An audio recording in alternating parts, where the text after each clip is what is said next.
I'm the orphan girl adopted by the Moretti family, which was the biggest mafia family on the East Coast. The current Don Grayson Moretti was my best friend growing up. At a family banquet, somebody slipped him an aphrodisiac and I slept with him. Good news, the experience was incredible. He was absolutely massive and we went at it 8 times in a single night. Bad news, I'm pregnant. He's just put out a massive bounty, ordering every man he has to hunt down the woman who vanished from his bed a month ago. The Moretti family has eyes on every street in New York. Not even a rat can dig a hole without him knowing. I forced my face into something calm and clapped him on the shoulder. Gray, that girl from that night. Did you find her? What are you going to do? Grayson let out a cold laugh. Break every bone she's got. Burn her to ash. Scatter what's left. At a family banquet, I slept with Grayson Moretti, the don of the most powerful mafia family on the East Coast. The next morning, he put out a citywide bounty hunting the woman who disappeared from his bed. I forced myself to look calm and clapped him on the shoulder. What if she's carrying your kid? I watched his closed eyes. Grayson lifted his lids. His irises were the deepest ice blue, the fireplace flames dancing in them. Bastard or not, she's done. He tipped the pills into his mouth and washed them down with whiskey. I want this woman erased from New York. The glass hit the oak table with a dull thud. Cheap perfume. Trash. Not worth my time. He pulled out a handkerchief and dabbed his mouth. Sloppy work. Has to be one of Fontaine's pawns. They actually think climbing into my bed gets them the Southside docks. My fingers curled against my belly, nails digging into my palm. Maybe she wasn't after the docks. Grayson sneered. If it's not the docks, it's money. Anyone who tries to play me pays for it. He stared at the surveillance still,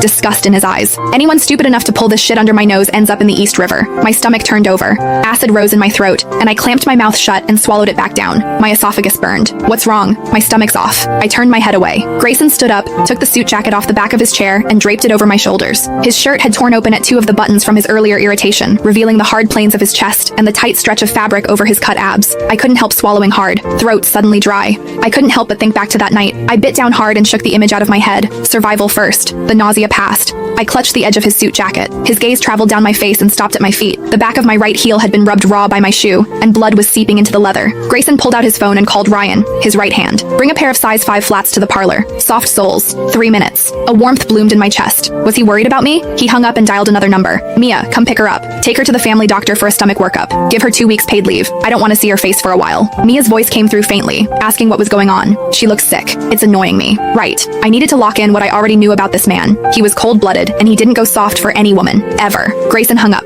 Ryan came in carrying a shoebox and set the flats by my feet.